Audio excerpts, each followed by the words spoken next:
Halo semuanya, kembali Lagi bersama saya San.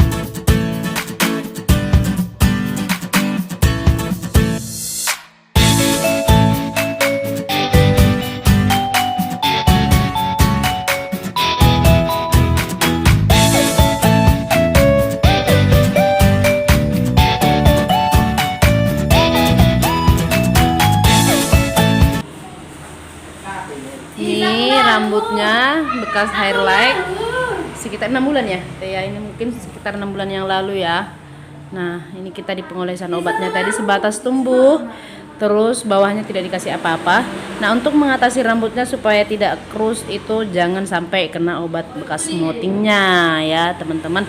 Nah jadi pengolesan obatnya itu hanya sebatas yang tumbuh, pokoknya jangan sampai kena bawahnya, nanti malah gosong.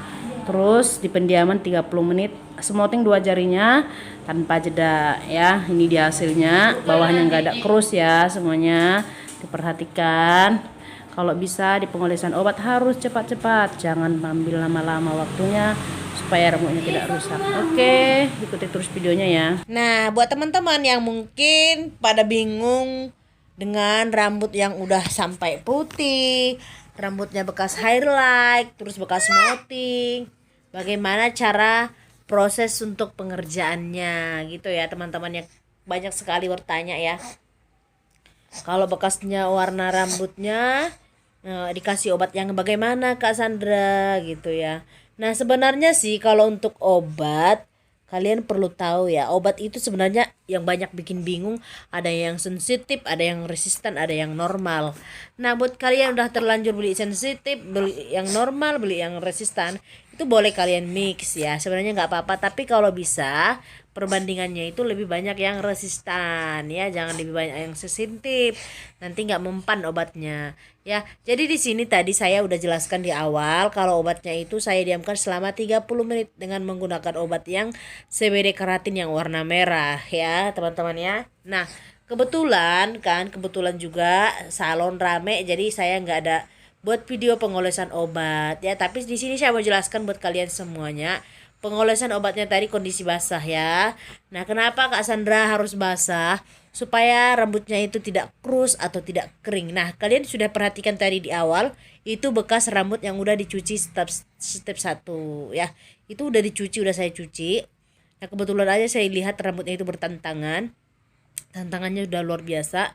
Jadi apa salahnya saya buatkan untuk teman-teman semuanya. Nah, jadi di sini ya kalian ingat smoothing 2 jari tanpa jeda ya. Jangan kalian diamkan udah lama, kalian kasih obat sampai 1 jam 30 menit. Nah itu kalian diamkan lagi 30 menit. Nah kalian smoothing 2 jari lagi. Nah rambut kalian bisa berbulu dan bisa gosong ya.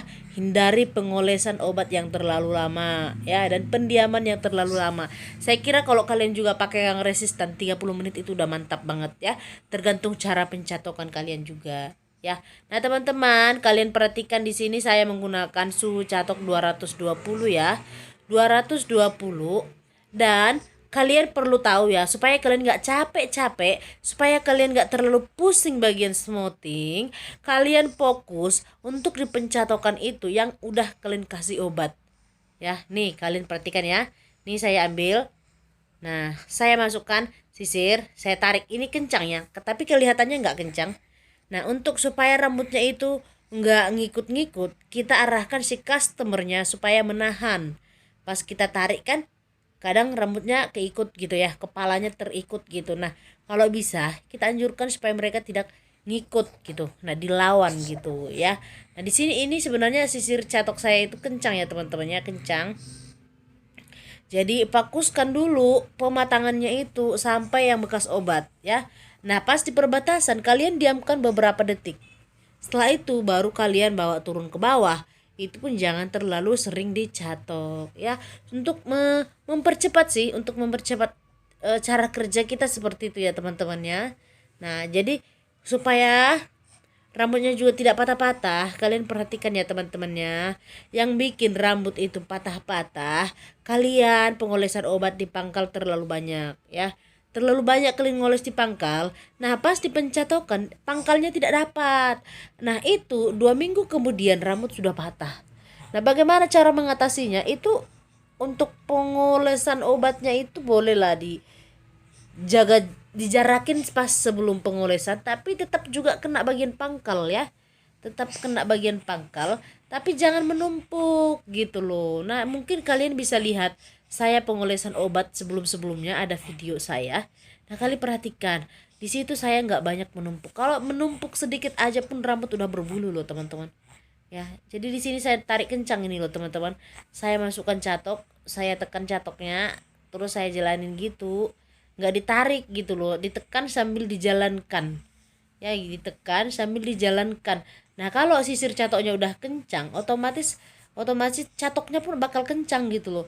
Tapi kalau contohnya sisir catoknya itu nggak kencang, nyatoknya nggak enak gitu loh, molor-molor gitu. Ya, teman-temannya ada yang nanya gini, Kak Sandra, emang itu sisir catok fungsinya apa?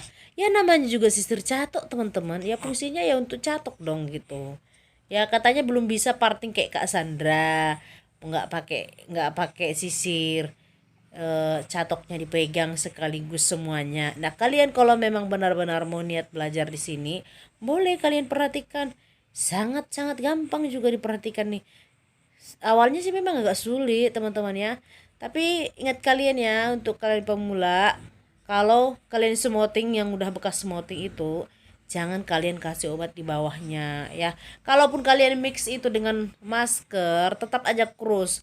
Kalau kalian udah rambut krus, kalian kirim foto ke saya, Kak Sandra gimana dong cara perbaikan ini? Nggak bisa lagi diperbaiki teman-teman. Kalau udah krus itu kalau bisa dibuang aja ya, nggak bisa diperbaiki itu semuanya. Nah ini fokus bagi sampai yang saya kasih obat, saya diamkan begini pun nggak bakal rusak rambut loh ya, serius.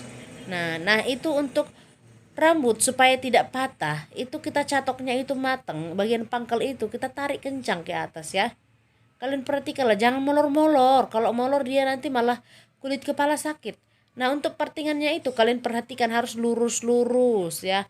Kalau ada rambut sebagian yang ngikut bagian-bagian sebelah-sebelahnya itu, kalian lepasin lah gitu. Nah ini tegap ya, ini tegap, ini kencang loh teman-teman.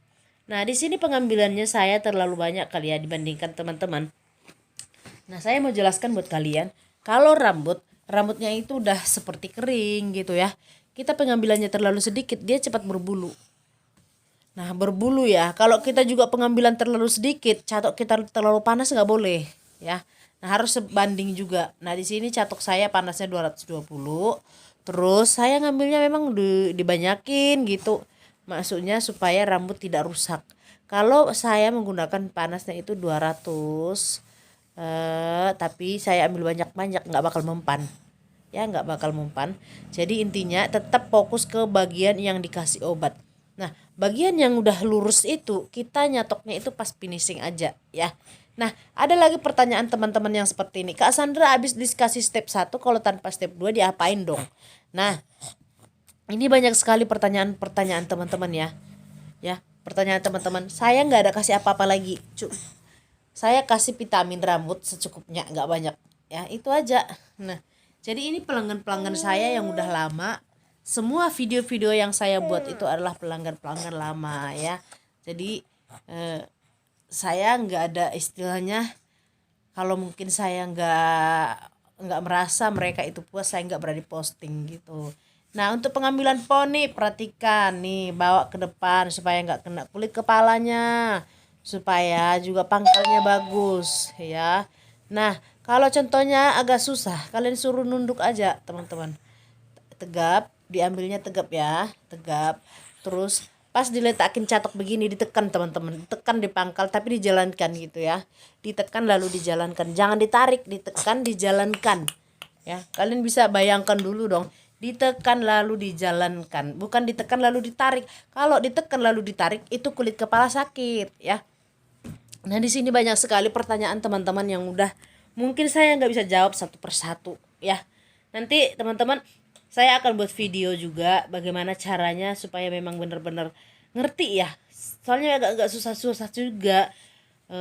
Mungkin kelihatannya sepertinya agak-agak gampang gitu ya, tapi pas proses di pengerjaan mungkin enggak ya. Nah tapi kalau kalian udah selalu belajar, kalaupun contohnya nggak ada customer kalian praktekkan siapa aja yang bisa dicatok rambutnya ya, nggak masalah gitu ya. Supaya apa? Supaya terbiasa gitu. Nah, segala sesuatu kalau kita mengerjakannya itu nggak terbiasa, kita tidak akan pernah bisa, teman-teman. Ya. Jadi ini saya tidak kasih apa-apa. Saya hanya kasih catok. Udah Kak catok step 1. Udah itu besoknya dicuci tak balik, teman-teman. Kalau memang itu benar-benar bagus, ya. Jadi kalau kita kasih step 2 itu hanya pelembut aja, lembut terus lebih wangi. Kalau kayaknya untuk meluruskan tak ada ya. Tidak. Kalau step 2 menurutku tidak ada ngaruhnya untuk pelurusan, kecuali dia menetralkan yang supaya nggak terlalu kering ya. Nah, tapi kalau mungkin kalian juga menggunakan step 2 pas di pencucian step 2 kalian kasih conditioner tapi masih mengembang atau balik. Nah, itu berarti kalian pencatokannya tidak matang. Ya.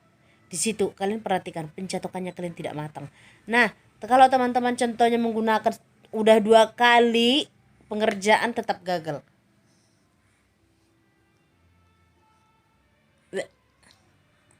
Nah, udah dua kali pengerjaan tetap gagal. Berarti perhatikan kalian obat kalian itu, ya. Ada teman-teman yang udah bilang seperti ini, Kak Sandra, saya udah pengerjaannya itu udah 2 kali, tapi masih tetap gagal. Nah, kalau gagal teman-teman, berarti kalau contohnya nih rambutnya keriting, tapi kalian menggunakan obat yang normal, nah itu nggak mempan, ya, nggak mempan. Apalagi kalian udah menggunakan catok 220 tetap juga kembali ke rambut awal. Berarti obatnya seperti itu ya. Cara menganalisa rambut itu salahnya di mana? Kalian boleh perhatikan kalau memang obatnya itu benar-benar matang kalian buat, tapi pas dipencatokan masih kembali di step 2, berarti itu di obat ya. Itu cara menganalisanya seperti itu ya. Teman-teman, supaya kalian tidak capek-capek nanti obat yang sama juga kalian pakai tetap juga gagal ya. Jadi usahakan kalian menggunakan obat yang resistan, karena yang resistan itu jauh lebih keras teman-teman ya. Kalau contohnya bekas warna rambutnya tapi takut kalian rusak, cukup basahkan aja ya. Itu kayaknya nggak bikin ribet banget. Proses pengerjaan smoothing saya nggak ribet loh teman-teman. Ya jujur, saya aja mengerjakan rambut lebih dari 5 orang satu hari. Ya itu biasa gitu loh. Apalagi kalau hanya sekali obat, gampang aja. Nah ini kan tadi di ujungnya saya tidak terlalu banyak catok ya. Nah pas di ujung saya kurangi panasnya jadi 200, tapi saya catok sekali lewat begini pelan-pelan sampai di ujung teman-teman. Ya, begitu caranya untuk smoothing kalau kalian step 1-nya hanya sekali ya. Jadi dia nggak bakalan kurus ya. Kalau yang penyebab kurus itu kalian menggunakan obat terlalu lama. Nah, ini dia hasilnya. Jadi saya tidak menggunakan step 2 di sini. Saya hanya kasih vitamin rambut sekedar saja ya. Oke teman-teman, semoga apa yang udah saya bagikan bermanfaat buat kalian. Jangan lupa kalian share, kalian like, kalian komen lah. Kalau kalian mau bertanya silahkan kirim lewat Instagram saya Sandra Salon 28 ya. Oke, pasti saya balas kalau memang saya lihat. Thank you.